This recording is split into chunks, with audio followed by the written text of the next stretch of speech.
지금의 복음 네 번째 시간입니다. 사실이 변화에 선행한다는 제목으로 하나님 말씀 증거하겠습니다. 오늘 본문은 바울이 빌립보 성도들에게 너희들이 지금 나와 떨어져 있을 때 남은 기간 동안 해야 될 일이 무엇인가 그것을 이야기하고 있습니다. 쉽게 말하면 변화되어라. 오늘 본문의 표현에 의하면 두렵고 떨림으로 너희 구원을 이루라. 구원을 이루라 명령하고 있다는 것입니다. 구원을 받은 빌립보 성도들이었습니다. 근데 구원을 이루라 이야기합니다. 신학적으로 많이 들어보셨겠지만 우리가 구원을 받았습니다. already. 그러나 but not yet. 아직 이 구원의 완성이 남아 있다는 것입니다. 그래서 이미와 아직 사이에 살고 있다 이런 표현을 많이 쓰지 않습니까? 바울이 지금 남은 구원을 이루어가야 한다 이야기하고 있다는 것입니다. 신학적으로는 성화되어야 된다 그런 말과 마찬가지고 우리 일상의 표현으로는 변화되어야 된다 이렇게 생각하면 됩니다. 인생이 변화되어야 된다. 근데 이 변화라는 말처럼 이 거부감이 많이 드는 이 단어가 없다는 것입니다. 신앙생활 많이 했지만 변화라는 게 쉽지가 않습니다. 운 좋게 이렇게 변화되는 사람도 있지만 15년, 20년 살아가고 있는데 이 변화가 쉽지가 않아요. 그래서 여러분이 지금 성격이 언제 생겼냐? 여러분 중2 때 다 생긴 거예요. 그 중2 때 싸가지 없던 사람들 똑같이 싸가지 없고요. 중2 때 착했던 사람들 여전히 착합니다. 그래서 내가 성격이 왜 이러지? 그러면 맞아, 나 중2 때도 그랬지. 이렇게 생각하면 된다는 거예요. 그만큼 성격이나 성품이나 변화된다는 게 절대 쉬운 일이 아니라는 것입니다. 이 변화가 힘든데 오늘 본문에서는 이 변화가 성도들의 삶의 변화가 약속되어 있고 보장되어 있다. 오늘 확실하게 이야기해주고 있다는 것입니다. 그러면 어떻게 내 안에서 이 구원을 이루라, 이 변화되라, 성화되라 이것을 이루어 가시는지 사람을 변화시키시는 하나님의 이 방식 오늘 그것을 살피도록 하겠습니다. 본문의 핵심은 변화되라. 성경은 먼저 명령하지 않고 언제나 이 변화의 근원, 그 기초에 사실, 하나님에 대한 사실을 먼저 준다. 오늘 성경이 보여주고 있습니다. 어떻게 우리의 삶을 진정으로 하나님 안에서 변화시켜 가시는지 그것을 살피는 시간 갖도록 하겠습니다. 세 가지로 나눠서 살피겠습니다. 첫째로 사실의 선행, 사실이 먼저 간다 그 뜻이고, 둘째로 변화의 실행, 어떻게 구체적으로 변화시키시는가, 마지막 셋째로 성령의 동행, 어떻게 동행하시면서 이 변화를 보장하시는가, 세 가지로 나눠서 살피겠습니다. 첫째로 살필 것은 사실의 선행입니다. 오늘 본문은 바울이 지금 떨어져 있지 않습니까? 옥에 갇혀서 이 빌립보 성도들한테 지금 우리가 그럼 어떻게 해야 되겠습니까? 질문을 할 때 남아있는 구원을 두렵고 떨림으로 이루어가라 이야기합니다. 12절 한번 보십시오. 그러므로 나의 사랑하는 자들아 너희가 나 있을 때뿐 아니라 더욱 지금, 여기서 나왔어요. 지금의 복음. 지금 어떻게 해야 되느냐? 지금 나 없을 때에도 항상 복종하여 두렵고 떨림으로 너희 구원을 이루라. 구원을 이루어가라. 이 명령하고 있다는 것입니다. 명령한다고 됐으면은 우리가 못 이룰 게 없겠죠. 변화되어야 한다는 거 우리가 다 모릅니까? 성화되어라, 변화되어라. 교회 안에서 평생 들었지만 운 좋게 이렇게 변화되는 사람들이 좀 있습니다. 교회 많이 오자마자 너무 뜨거워가지고 죄도 끊고요, 성품도 변하고요, 생활 습관도 완전히 변하고 이런 분들이 많이 있습니다. 근데 여기 앉아 계신 분은 대부분은 그런 분들이 아니죠.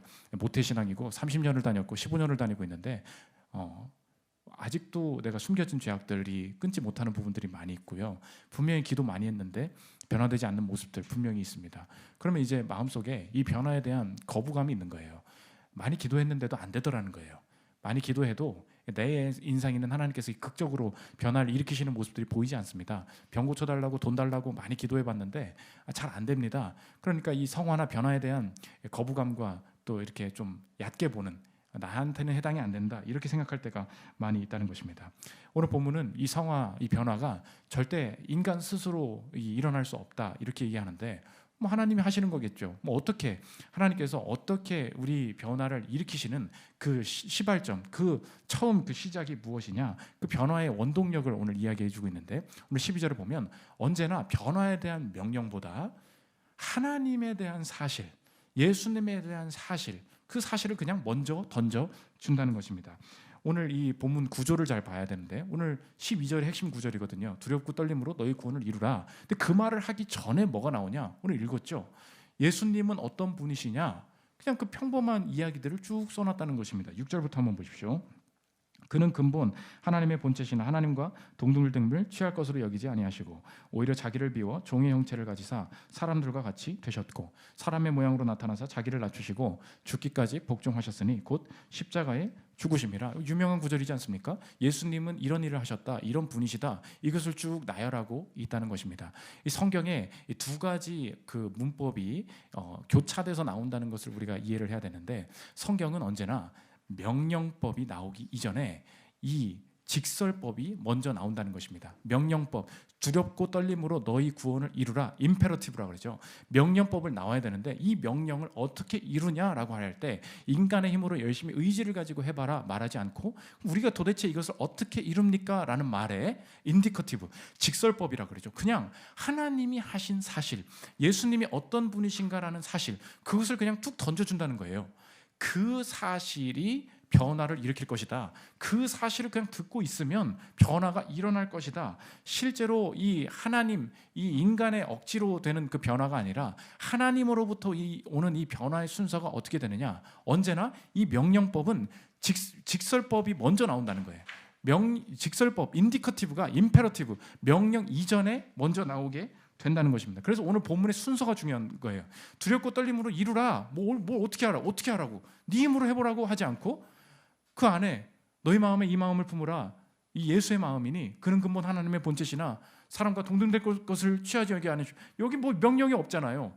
근데 이거 읽으라는 거예요. 이거 들으라는 거예요. 이 사실이 우리에게 진정한 변화를 일으킬 것이다. 사실의 선행을 이야기하고 있다는 것입니다. 그래서 오늘 하나님께서 여러분의 삶에 이 변화에, 진정한 변화를 일으키시는 그 삶의 원동력을, 그 순서를 한마디로 정리하면 오늘 제목과 같습니다. 사실이 변화에 선행한다는 거예요. 언제나 사실이 먼저 나온다는 것입니다. 실제로 우리가 믿는 사실이 우리가 마음의 생각과 행동을 다 바꾼다는 그 재미있는 예가 있는데, 옛날에 2011년에 그 월드 해피니스 리포트라고 세계 행복 지수라는 것을 이제 발표를 했습니다. 근데 그때 유명했던 게 뭐냐면 2011년에 1위를 했던 나라가 있어요. 그게 다 아시죠? 부탄이라는 나라입니다. 부탄이 세계에서 가장 행복한 나라라는 거예요. 그래서 물질적인 것만이 중요한 것이 아닙니다. 우리가 정말 참된 행복을 누릴 수 있는 게 여기 증거가 있습니다. 그래서 또 뭐 전 세계적으로 떠들썩했죠. 부탄이 2011년에 1등을 했다고, 가난한 나라고 뭐 그런데. 근데 그 최근에 2016년, 18년에 이제 구글링 해보면 나와요. 이제 월드 해피니스 리포트가 좀 나왔는데, 부탄이 이제 몇 위를 했느냐? 이제 사진을 제가 리포트 보고 가져왔습니다. 한번 보십시오. 보여주십시오. 95위를 했어요. 부탄이 1위에서 95위로 추락을 한 거예요. 네, 이제 여기서부터 이제 분석은 인터넷 돌아다니는 사람들의 썰입니다. 너무 이렇게 심각하게 받아들이지 마십시오. 이 썰을 이제 어떻게 푸느냐면, 왜 95위를 했느냐는 거예요. 왜냐? 2011년 이후부터 SNS가 발달을 했다는 것입니다. 그래서 요즘도 선교 가면요, 옛날에는 이제 뭐 우리나라보다 좀 못 사는 데 가면 우리가 어떻게 사는지 잘 모를 것 같은데, 지금은 스마트폰이나 SNS가 있어서 다 알아요.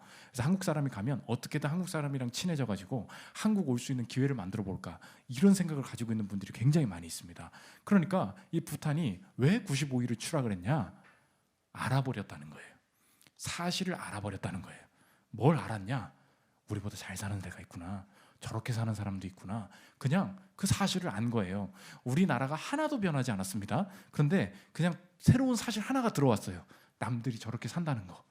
그 사실이 들어오니까 내 마음과 내 행복과 내 모든 삶의 태도가 완전히 바뀌어버리더라는 것입니다. 뭐가 바뀐 거예요? 현실이 바뀌지 않았어요.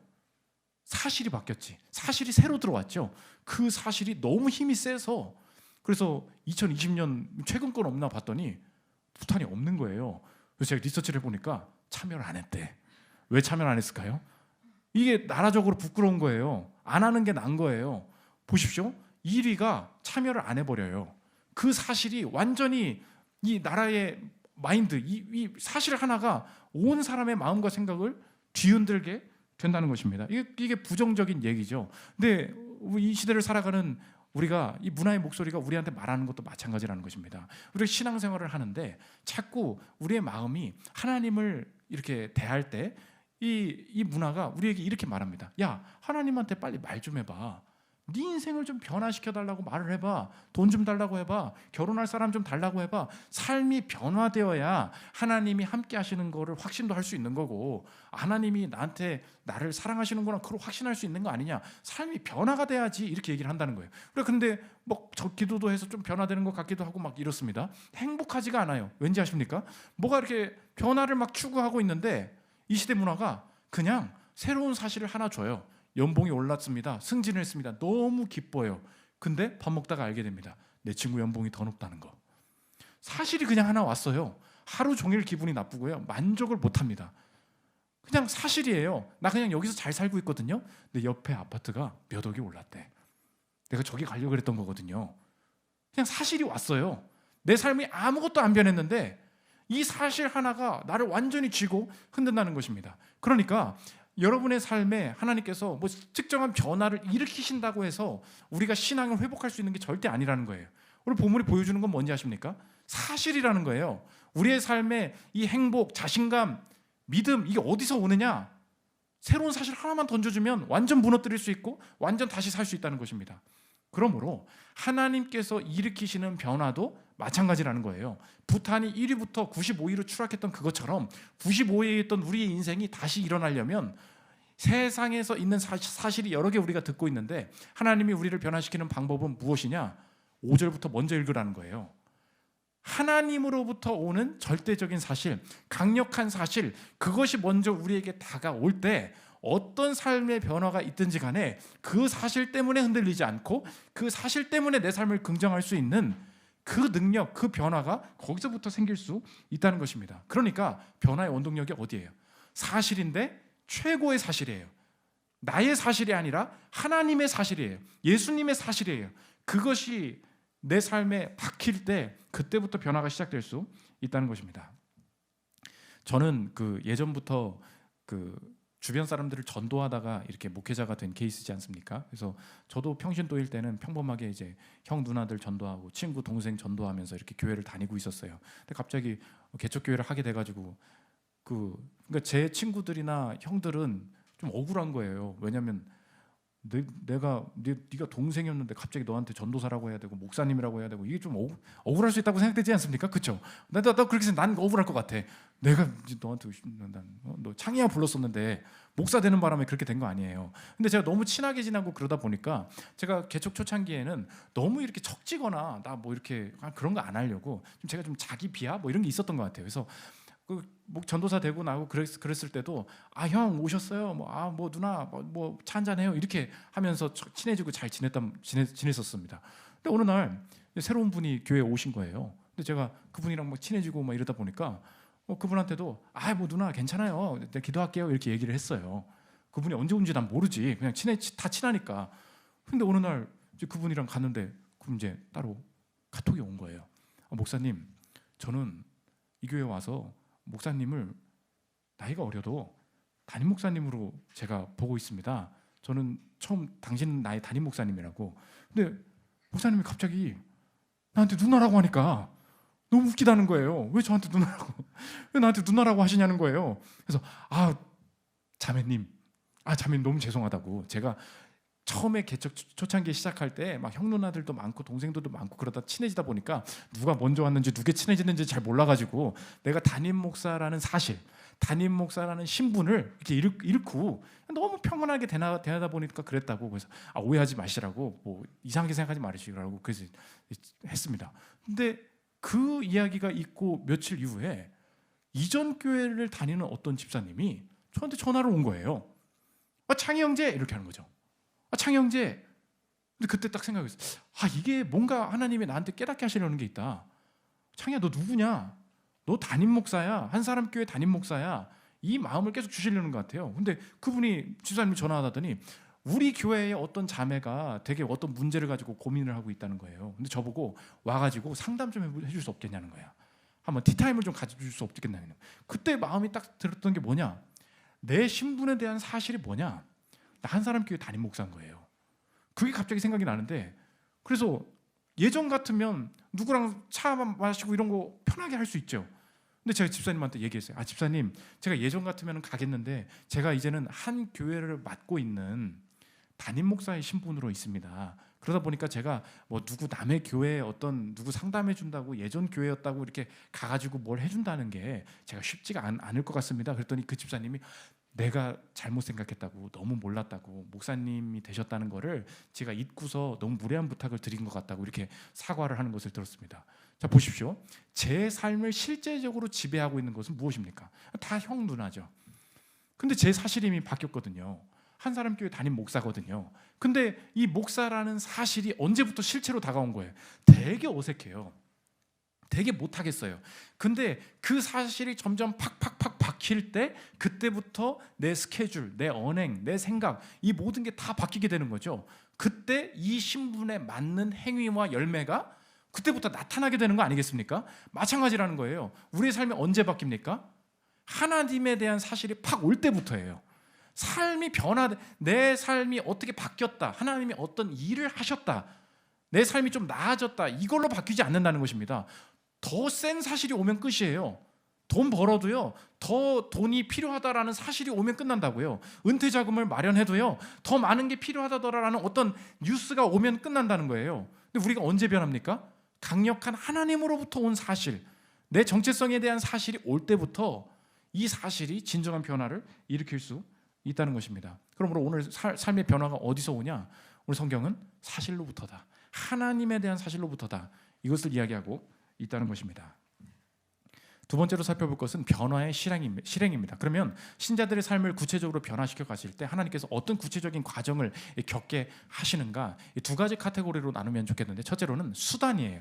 무엇을 수단으로 변화시키시는가, 이게 주제고, 또 한 가지는 누가, 주체가 누구냐, 누가 변화를 일으키는 것이냐, 오늘 그 두 가지로 나누면 좋겠어요. 첫째로는 수단인데, 사실이라는 것은 재료예요. 리소스예요. 여러분, 사실이 있다고 다 변화됩니까? 그러면 성경 가진 사람들은 다 변화될게요? 설교를 한 몇 년 들은 사람들은 다 변화될게요? 변화가 안 되잖아요.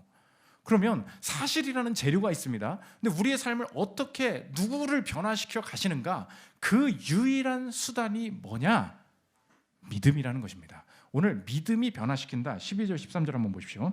그러므로 나의 사랑하는 자들아, 너희가 나 있을 때뿐 아니라 더욱 지금 나 없을 때에도 항상 복종하여 두렵고 떨림으로 너희 구원을 이루라. 구원 이루는데 항상 복종하여, 이렇게 얘기합니다. 이 복종하여의 원문의 뜻은 듣고 순종한다, 그 말이에요. 듣고 복종한다. 뭘 듣습니까? 하나님의 말씀, 하나님의 사실을 듣죠. 근데 듣고서 행하게 된다, 듣고서 순종하게 된다. 그 무슨 말이에요? 그 들은 그 사실이 내게로 다가와서 그 내가 믿게 되어서 그대로 실행하게 된다는 거예요. 그러니까 이 사실이라는 것이 그냥 주어진다고 해서 모든 사람이 변화되는 게 아니죠. 사실은 재료예요, 리소스예요. 그런데 하나님은 이 재료를 가지고 내 삶을 변화시키실 때 내 안에 무엇을 수단으로 삼으신다는 거예요? 믿음이라는 거예요. 근데 믿음은 누가 주셔요? 하나님이 주시죠. 그러므로 믿음을 선물로 주신다. 그러니까 하나님께서 우리의 삶을 변화시켜 가실 때 처음으로 주시는 선물이 뭐냐? 어떤 내 삶의 특정한 영역 속에서 떨어지는 하나님의 말씀, 100번 들었던 말씀이에요. 다 아는 말씀이에요. 그런데 삶에 어떤 주제들이 있었습니다. 고민하고 큐티하고 기도하고 예배드리고 그러고 있었어요. 근데 어느 날 주일 예배 가운데 설교회 때 본문으로 읽었던 어떤 말씀이 어떤 내 삶의 영역에 탁 다가오면서 내 안에 믿음을 불러일으키신다는 거예요. 그러니까 100번 사실이었는데 사실이 아니었죠. 왜 그렇습니까? 수단이 없었으니까, 믿음이 없었으니까. 그런데 하나님께서 변화를 일으키실 때 처음 주시는 선물이 뭐라고요? 믿음이라고요. 그게 믿어지는 거예요. 저게 사실로 받아들여지는 거예요. 내 이 가정의 문제를 해석하는 그것이 저 말이 이 현실이 아니고 저 말이 사실로 받아들여지는 거예요. 그때부터 그것에 맞는 행동을 해나갈 수 있다는 것입니다. 그래서 실제적으로 성경에 명령과 직설이 실제 섞여 나오는 부분이 있는데, 히브리서에 보면 우리가 돈 걱정을 많이 하지 않습니까? 어디 가서 돈을 많이 버나, 어떻게 해야 연봉을 더 많이 버나, 이런 고민을 막 하고 있었단 말이에요. 그런데 성경에 너 돈 걱정 좀 하지 마라는 명령이 팍 나옵니다. 히브리서 13장 5절 보십시오.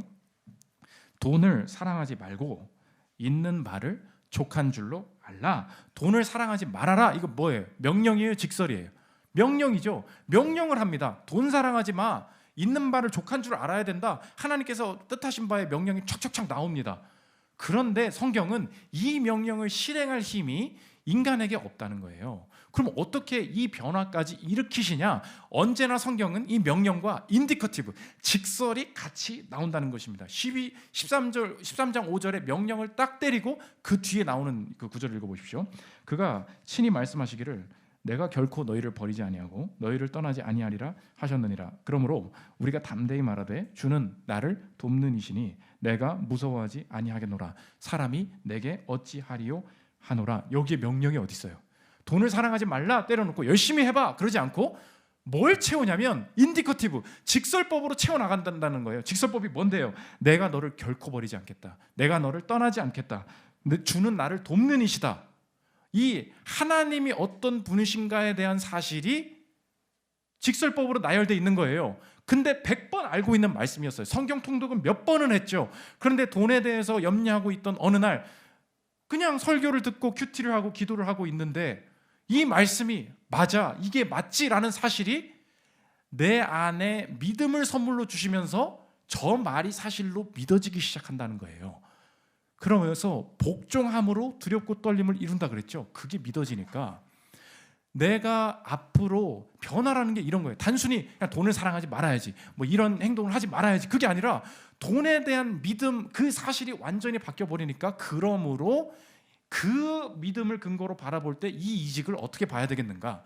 내가 이렇게 투자하려는 걸 어떻게 바라봐야 되겠는가? 지금 이 염려가 맞는가 그른가라는 삶의 전반적인 방향성과 행동 모든 것이 이 한 가지 사실, 믿음과 결부된 사실 때문에 바뀌게 된다는 것입니다. 그래서 존 파이퍼 그 목사님이 섭리라는 책에서 믿음만이 이 변화를 일으키시는 수단이 된다 이렇게 얘기합니다. 들어보십시오.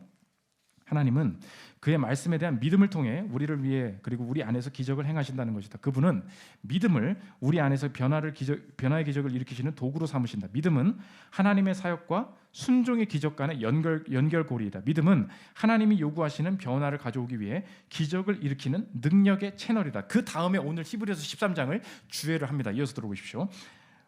저자는 우리가 본문에 나오는 약속을 듣고 믿기를 기대한다는 거예요. 내가 결코 너를 떠나지 않겠다. 내가 결코 너를 버리지 않겠다. 내가 너를 돕겠다. 나는 내가 너의 유익을 위해 바꿀 것 이외에 어떤 것도 사람이 내게 행하지 못하게 하겠다. 우리가 이런 약속들을 믿으면 탐욕과 두려움의 뿌리가 잘리게 된다. 이런 뿌리는 그보다 우월한 트루스, 사실, 안전보장, 우월한 도움의 손길, 우월한 만족거리에 의해 잘려버린다. 믿음은 이 약속의 실체를 맛본다. 이 맛보기, 하나님의 약속하시는 것의 실체 속에 들어가는 것이 죄의 뿌리를 잘라내는 능력이다. 죄의 뿌리, 염려, 내 안에 끊지 못한 이 모든 것을 어떻게 끊어내느냐? 우월한 사실만이 끊어낼 수 있다는 거예요. 내가 실제로 믿고 있는 사실들이 기존에 다 있다는 것입니다. 나 이것 때문에 안 될 거야. 이거 분명히 어려워질 거야. 이 문제 때문에 분명히 내 인생은 행복하지 않을 거야 라는 그 감정이 들 수밖에 없는, 이 행동을 할 수밖에 없는 그 뿌리가 되는 내가 붙들고 있는 원래의 사실이 있었다는 거예요. 그 사실이 언제 깨지냐? 우월한 사실, 하나님에 대한 사실이 믿음과 결부되어 능력이 나타날 때부터 실제 변화가 가능하게 된다는 거예요. 그래서 두렵고 떨림으로 이루라 그랬죠. 아니 뭐 구원을 이루는데 뭐가 떨려요? 믿음밖에 없기 때문에 떨리는 거예요. 돈이 없거든요. 그게 사실이거든요. 그런데 하나님이 내가 널 떠나지 않겠다, 내가 너를 돕겠다 해버리는 거예요. 그러니까 남들은 다 돈이 있어서 행복한데 돈이 없는데 함께 하시겠다. 그럼 내게 남은 게 믿음밖에 없잖아요. 그래서 두렵고 떨리는 거예요. 뭘 두렵고 떨려? 진짜 그렇게 믿음을 주시면 이것밖에 없기 때문에 와, 될까? 이 떨림이 있다는 것입니다. 제가 저희 아들을 이렇게 키울 때 밑에서 이렇게 자전거 타고 놀아야지 해가지고 자전거를 밑에 이제 주차장에 놓거든요. 주차장에 데리고 나가려고 이렇게 산책을 나갈 때가 있습니다. 근데 꼭 제가 이제 성급하고 뭐 이럴 때 춥잖아요. 애를 안고서 이렇게 내려가가지고 자전거 타려고 탁 가는 순간에 장갑을 안 가져온 거야. 근데 제가 사랑하는 아들을 사랑하는 그 보호하고 안전을 중요시하는 그 목사라면은 장갑 가져야지 애를 다시 안고 계단을 다시 올라가가지고 장갑을 끼우고 내려와야 되지 않습니까? 근데 저는 아들을 그 정도로 사랑하지는 않기 때문에 귀찮아서 저 계단을 언제 다시 올라가냐 그래가지고 제가 이제 아들한테 얘기하는 거죠. 여기 가만히 있어. 가만히. 아빠가 잠깐 안 보일 거야. 그러면은 아빠가 장갑만 가져오면 되는 거야. 한 층만 올라가면은 아빠가 소리 내줄게. 여기 가만히 있어. 절대 가면 안 돼. 이렇게 얘기를 한다는 거예요. 멀뚱멀뚱 쳐다봐. 근데 아빠가 갑자기 없어지잖아요. 그럼 그때부터 이제 온갖 동요가 시작되는 거죠. 그래서 제가 막 그 장갑 또 찾느라 또 오래 걸려. 그럼 애가 이제 큰일 나는 거죠. 사실 위험한 일이고 이 설교를 듣기 전까지는 아마 주에 저게 몰랐을 거야. 근데 아무튼 키워야지 어떻게? 나 귀찮은데. 아무튼 장갑 가지고 다시 내려갑니다. 내려가서 이제 끼워주면은 뭐 이제 말을 하는 거죠. 아빠 안 오는 줄 알았어요. 아빠 어디 갔었어요? 아빠 온다고 했는데요. 뭐 이렇게 막 계속해요. 끼워주면 이제 끼워주면서 뭐라는지 아십니까? 떨렸어요. 다 하는 거예요. 떨렸어요. 왜 떨려요? 아빠가 온다고 했다는 거. 그것만 믿어야 되거든요. 근데 아빠가 가고 있거든. 아빠가 안 보이거든. 아빠가 없어졌거든. 그러니까 떨리는 거예요. 여러분, 두렵고 떨림으로 너희 구원을 이루라는 말이 얼마나 신비이고 진짜 사실인지 느껴지십니까? 어느 날 다 인생의 옆에 사람들이 다 그렇게 살고 다 그렇게 행동하는데 하나님이 이 회사에서 이 가정에서 나만 뭔가 이렇게 다르게 이끌어 가시는, 다른 걸 붙들게 하시는 그런 게 있단 말이에요. 그때 느껴지는 느낌이 뭔지 알아요? 떨림의 떨림, 두려움, 떨림. 이 무너짐의 떨림, 두려움이 아니고 와, 이것만 믿고 이거예요. 그래서 하나님으로부터 오는 변화를 원하면 설교를 듣는 태도도, 하나님의 말씀을 대하는 태도도 완전히 달라지게 되었습니다. 우리가 교회로 올 때 왜 변화가 안 되는지 아십니까? 내가 변화시킬 수 있다고 생각해요. 그리고 내가 돈을 벌 거고 내가 열심히 살 건데 당신이 한번 성경 말씀을 근거로 어떻게 살면 더 잘 살 수 있는지 한번 나한테 말을 해 보십시오.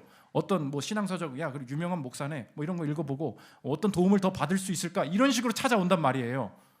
변화가 하나도 일어나지 않겠죠. 왜 그렇습니까? 변화의 수단이 뭔데요? 믿음인데요. 그 믿음을 누가 주시는데요? 하나님이 주시잖아요. 그러면 우리가 예배 시간에 앉아서 해야 될 일은 무엇입니까? 하나님, 나에겐 능력이 없습니다. 믿을 능력도 없습니다. 아무것도 믿어지지가 않습니다. 내 연약한 마음에 찾아오셔서 내 눈을 열어서 믿게 해 주십시오. 믿어지게 해 주십시오. 더 우월한 사실을 발견하게 해 주십시오. 거기에 무슨 교만이 있어요? 거기에 무슨 지적인 허영과 자랑이 있습니까? 신앙생활을 30년 했다고요? 오늘 안 믿어지면 끝인데요. 그 영역 속에서 신뢰가 안 생기면 끝인데요. 그 절박함이 있다면 우월한 사실 그 하나 믿는 것밖에는 내 인생에 답이 없다. 겸손한 마음을 가지고 예배와 말씀 앞에 설 수밖에 없다는 것입니다. 그래서 돈을 잘 벌 수 있는 방법을 교회에서 찾는 게 아니고, 돈이 없어도 하나님께서 인도하시는 그 길을 믿음으로 어떻게 걸어갈 것인가, 그게 보이는 거예요. 내가 만남이 충분치가 않고 만남이 되지를 않고 뭔가 승진이 되지를 않고 일이 벌어지를 않는데 어떻게 하면 이걸 되게 만들까를, 그 해결을 고민하는 게 아니라 되지 않는 이 상황 속에서 새로운 사실을 발견하게 되는 거예요. 우월한 사실 때문에 이게 감당하게 되는 거예요. 이 하나님의 변화가 믿음이라는 수단을 통해서 나타나게 된다는 것입니다. 두 번째, 주체, 후. 그럼 도대체 변화는 누가 하는 거냐? 세상의 변화는 네가 네 의지를 가지고 열심히 해봐라 얘기하지 않습니까? 그럼 하나님이 하시는 거냐, 내가 하는 거냐? 성경에서 이 개념이 중요한데, 성화, 이 변화는 하나님이 하시고 동시에 내가 하게 된다는 거예요. 근데 이걸 착각하면 안 되는 게, 하나님은 하나님의 일을 하시고 나는 나의 일을 하는 게 있나 보다, 이렇게 생각하면 안 된다는 거예요. 하나님이 일을 하시는데 나도 일을 해요. 근데 내가 다 일을 했는데 돌아놓고 보면 와, 하나님이 다 하셨네? 이렇게 된다는 거예요. 그러니까 내 삶에 하나님과 분리된 삶의 변화는 없다는 것입니다. 내 행동을 일으키시는 모든 것은 누가 하신 거예요? 하나님이 하신 거예요.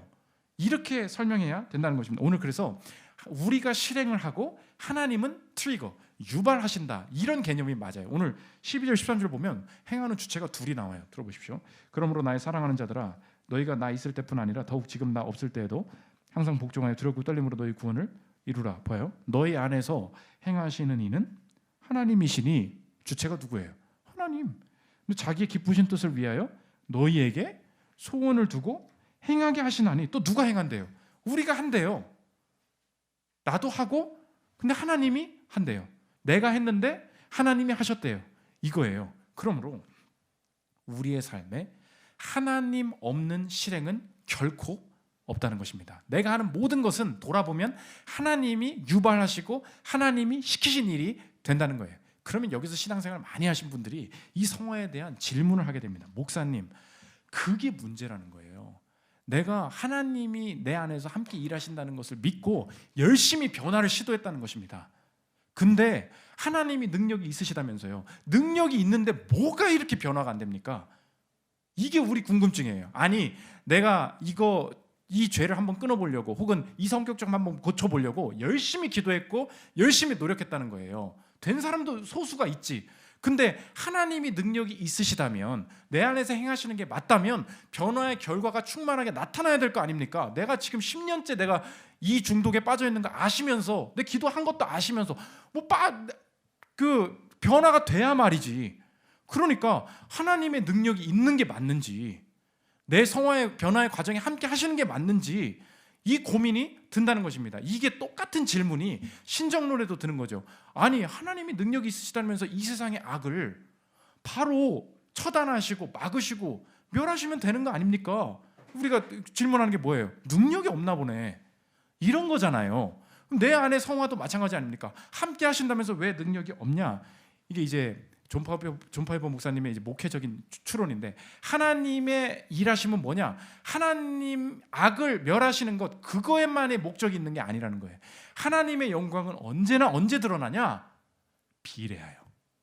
내가 처절하게 무너진 순간에서 하나님을 붙드는 거. 내가 완전히 유혹에 변화되지도 않고 있는데 그럼에도 불구하고 하나님을 예배하고 싶고 하나님을 섬기고 싶은 마음이 드는 것. 이게 영광이라는 거예요. 이게 아름다움이라는 거예요. 그러므로 여러분이 성화에 대해서, 변화에 대해서 착각하지 말아야 될 게 뭐냐?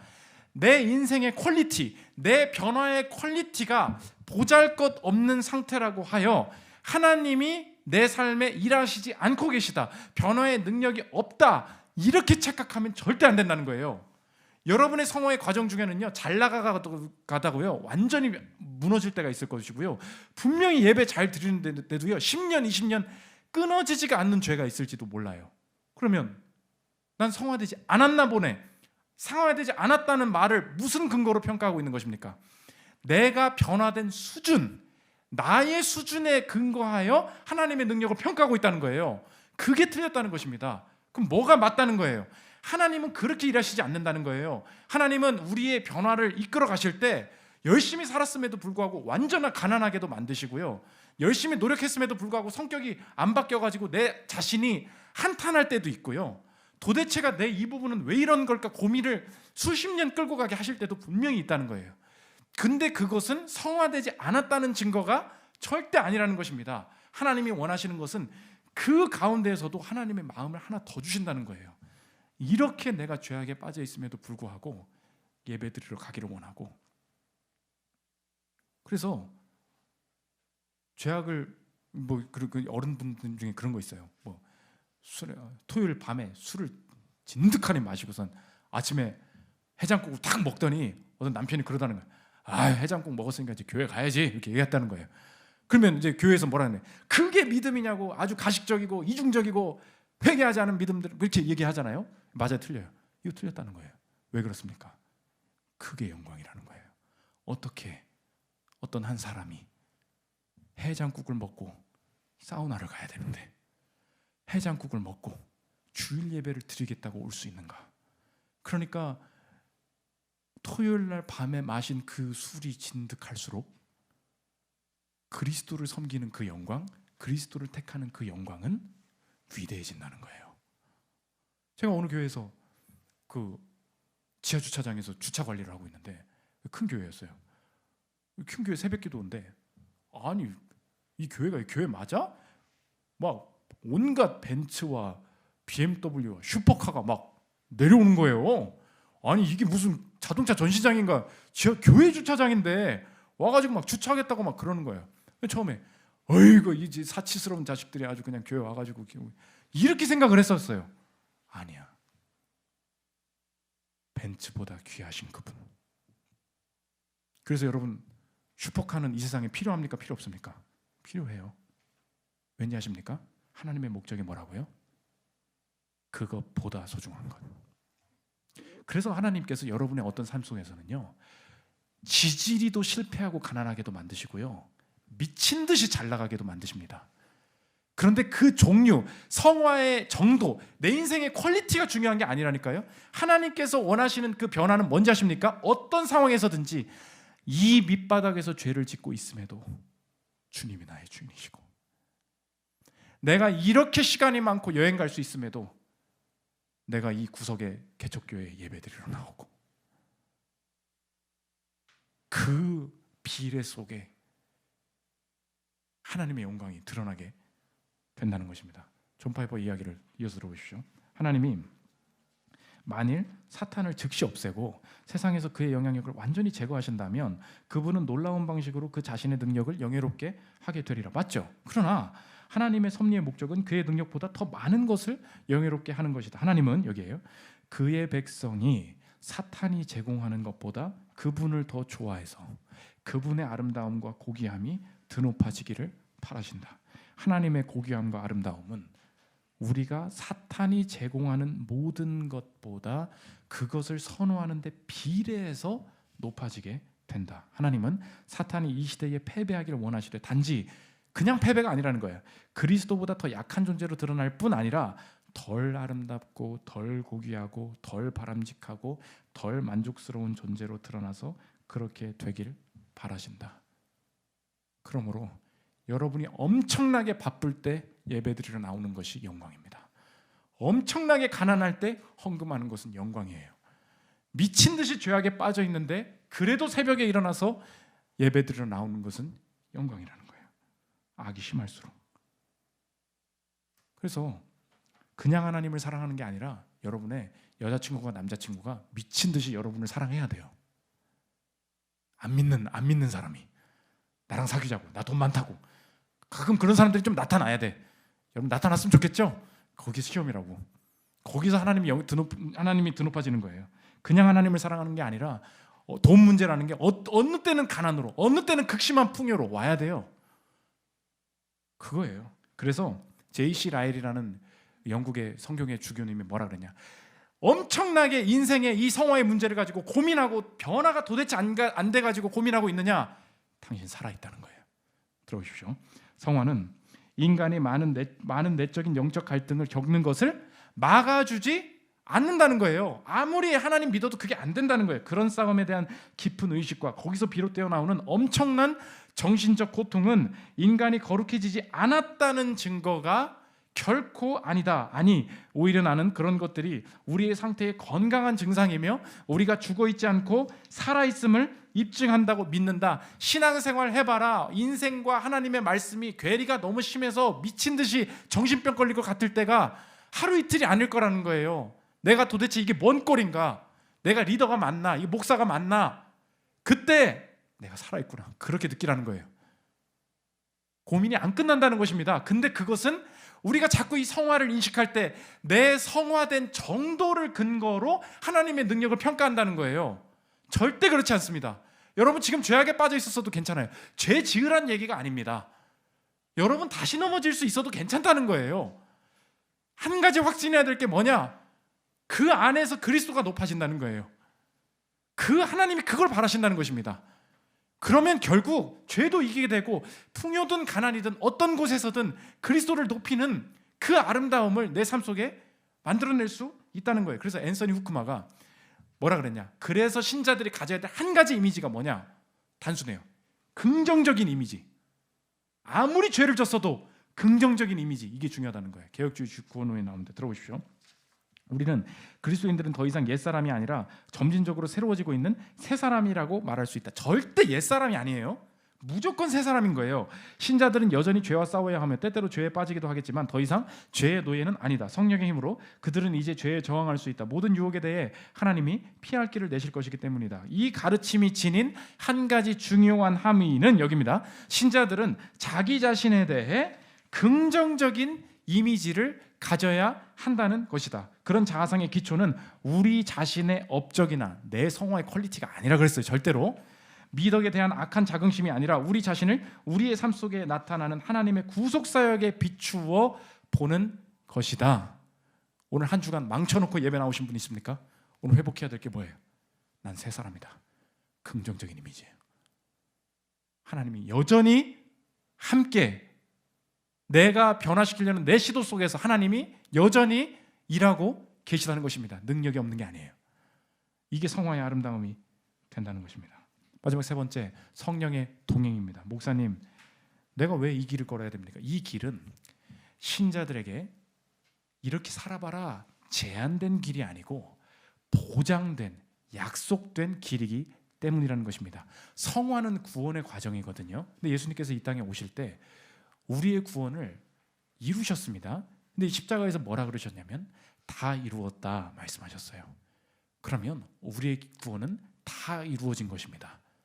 그러면 우리가 자꾸 내가 예수님을 믿었습니다. 당신 죽으면 천국 갈 거 믿습니까? 네, 믿어요. 그런데 당신의 성화는 어떻습니까? 하나님께서 계획하신 당신의 삶의 이 성화의 과정을 온전히 이루어 가실 것을 당신은 믿으십니까? 그게 말이죠. 그게 잘 안 되더라고. 이렇게 얘기를 한다는 거예요. 왜냐? 두렵고 떨림으로 너희 구원을 이루라. 나한테 말한 것 같거든요. 내가 해야 되는 거잖아요. 근데 안 되잖아요. 지금 10년째. 그러니까 나는 실패다. 이 성화가 잘 안 된다. 이건 내 영역이다. 성경은 뭐라 그러냐? 그거 하나님 영역이라는 거예요. 구원이 이루어졌다. 구원이 보장되었다. 이미 정해져 있고 우리는 변화도 하나님의 필수적인 요건이 된다는 것입니다. 로마서 8장 29절 보십시오. 하나님이 미리 아신 자들을 또한 그 아들의 형상을 본받게 하기 위하여 성화죠. 미리 청하셨으니 정해진 일이라는 거예요. 정해진 일. 그러니까 이제 확신할 수 있는 것입니다. 아, 예수님이 구원을 완성하신 그 방식이 내게도 똑같이 적용이 되겠군요. 예수님이 공생의 사역을 시작하신 다음에 마지막에 영광을 받으셔야 되는 마지막에 무슨 일이 벌어졌습니까? 예수님이 십자가에서 피 흘려 죽으심으로 다 벗고 수치당하고 죽으셨는데 구원의 완성이 이루어졌군요. 그러면 단순히 그냥 그 죽음은 저렇게 되나 보지 이렇게 적용하지 말고 나의 가장 비참하고 더러운 방식으로 한번 적용을 해보라고요. 하나님께서 내 인생의 구원을 이루어 가실 때 죽는 게 낫겠다라고 생각될 정도로 내 인생을 무너뜨리실 그때도 분명히 있다는 거예요. 그렇죠? 10년 신앙생활을 했는데 목사가 됐는데 어떻게 이런 짓을 할 수가 있어? 어떻게 내가 이런 생각을 할 수가 있어? 이렇게 무너질 때 성화가 완전 말짱 도루묵이네, 끝났네, 절대 이렇게 생각하지 않겠다는 거예요. 왜? 내 인생에서 하나님께서 이루실 성화는 보장되어 있는데 그것은 내 인생의 성화를 어느 정도까지 이뤘느냐라는 퀄리티로 보장되는 것이 아니고 죽음을 통해서도 구원과 영생, 부활을 이루셨듯이 완전 밑바닥까지 무너진 신앙생활을 이미 한참 해놓은 상황에서도 무너진 그 죽음과 같은 상황을 통해서 내 안에 성화와 변화를 이루어 가실, 내 안에 참된 고백을 아름답게 받으실 그 성화의 약속이 보장되어 있기 때문에 하나님, 나는 오늘 예배 드리자마자 집에 가면서 넘어져도 내 안에 긍정적인 이미지를 잃지 않기를 원합니다.